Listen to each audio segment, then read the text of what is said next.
بسم اللہ الرحمن الرحیم۔ بنی اسرائیل کے 3 اشخاص کا سچا واقعہ۔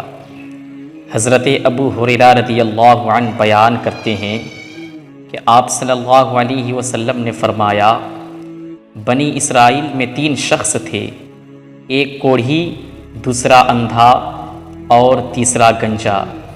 اللہ تعالیٰ نے ان کا امتحان لینے کا ارادہ کیا، چنانچہ اللہ تعالیٰ نے ان کے پاس ایک فرشتہ بھیجا۔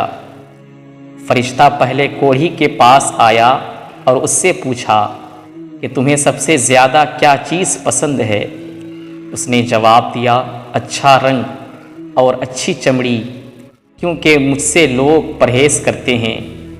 فرشتے نے اس پر اپنا ہاتھ پھیرا تو اس کی بیماری دور ہو گئی اور اس کا رنگ بھی خوبصورت ہو گیا اور چمڑی بھی اچھی ہو گئی۔ فرشتے نے پوچھا، کس طرح کا مال تم زیادہ پسند کرو گے؟ اس نے کہا، اونٹ۔ چنانچہ اسے حاملہ اونٹنی دی گئی اور کہا گیا، اللہ تعالیٰ تمہیں اس میں برکت دے گا۔ پھر فرشتے گنجے کے پاس آیا اور اس سے پوچھا، تمہیں کیا چیز پسند ہے؟ اس نے کہا، عمدہ بال اور موجودہ عیب میرا ختم ہو جائے، کیونکہ لوگ اس کی وجہ سے مجھ سے پرہیز کرتے ہیں۔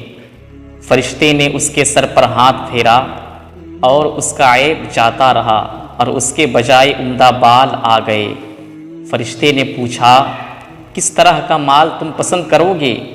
اس نے کہا، گائے۔ فرشتے نے اسے حاملہ گائے دے دی اور کہا، اللہ تعالیٰ اس میں برکت دے گا۔ پھر اندھے کے پاس فرشتہ آیا اور کہا، تمہیں کیا چیز پسند ہے؟ اس نے کہا، اللہ تعالیٰ مجھے آنکھوں کی روشنی دے دے تاکہ میں لوگوں کو دیکھ سکوں۔ فرشتے نے ہاتھ پھیرا اور اللہ تعالیٰ نے اس کی بینائی اسے واپس کر دی۔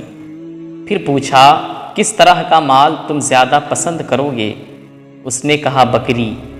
فرشتے نے اسے حاملہ بکری دے دی۔ پھر تینوں جانوروں، اونٹنی، گائے اور بکری کے بچے پیدا ہوئے، یہاں تک کہ کوڑھی کے اونٹنی سے اس کی وادی بھر گئی، گنجے کی گائے سے بیل سے اس کی وادی بھر گئی اور اندھے کی بکری سے اس کی وادی بھر گئی۔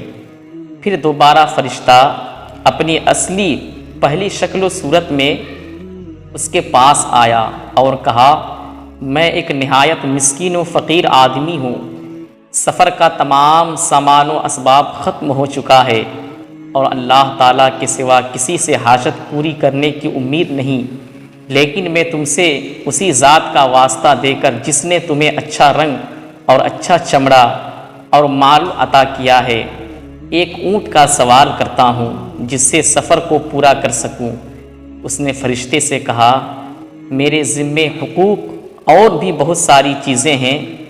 فرشتے نے کہا، غالباً میں تمہیں پہچانتا ہوں، کیا تمہیں کوڑھی کی بیماری نہیں تھی جس کی وجہ سے لوگ تم سے گھن کھاتے تھے اور تم ایک فقیر اور کلاش تھے، پھر تمہیں اللہ تعالیٰ نے یہ چیزیں عطا کی؟ اس نے کہا، یہ ساری دولتیں تو میرے باپ دادا سے چلی آ رہی ہے۔ فرشتے نے کہا، اگر تم جھوٹے ہو تو اللہ تعالیٰ تمہیں اپنی پہلی حالت پر لوٹا دے۔ پھر فرشتہ گنجے کے پاس اپنی اسی پہلی صورت میں آیا اور اس سے بھی وہی درخواست کی اور اس نے بھی وہی کوڑھی والا جواب دیا۔ فرشتے نے کہا، اگر تم جھوٹے ہو تو اللہ تعالیٰ تمہیں اپنی پہلی حالت پر لوٹا دے۔ اس کے بعد اپنی اسی پہلی صورت میں فرشتے اندھے کے پاس آیا اور کہا، میں ایک مسکین آدمی ہوں، سفر کے تمام سامانوں ختم ہو چکے ہیں اور سوائے اللہ کے سوا کسی سے حاجت پوری کرنے کی توقع نہیں۔ میں تم سے اس ذات کا واسطہ دے کر جس نے تمہیں تمہاری بینائی واپس دی ہے، ایک بکری مانگتا ہوں جس سے اپنے سفر کی ضروریات پوری کر سکوں۔ اندھے نے جواب دیا، واقعی میں اندھا تھا اور اللہ تعالیٰ نے مجھے اپنے فضل سے بینائی عطا فرمائی، اور واقعی میں فقیر و محتاج تھا اور اللہ تعالیٰ نے مجھے مالدار بنایا۔ تم جتنی بکریاں چاہو لے سکتے ہو، اللہ کی قسم جب تم نے اللہ کا واسطہ دیا ہے تو جتنا بھی تمہارا جی چاہے لے جاؤ، میں تمہیں ہرگز نہیں روک سکتا۔ فرشتے نے کہا تم اپنا مال اپنے پاس رکھو، یہ تو صرف امتحان تھا اور اللہ تعالیٰ تم سے راضی اور خوش ہے اور تمہارے دونوں ساتھیوں سے ناراض ہے۔ صحیح البخاری۔ اس پیغام کو دوسروں تک پہنچائیں تاکہ اللہ تعالیٰ کسی کی زندگی کو آپ کے ذریعے بدل دے۔ السلام علیکم۔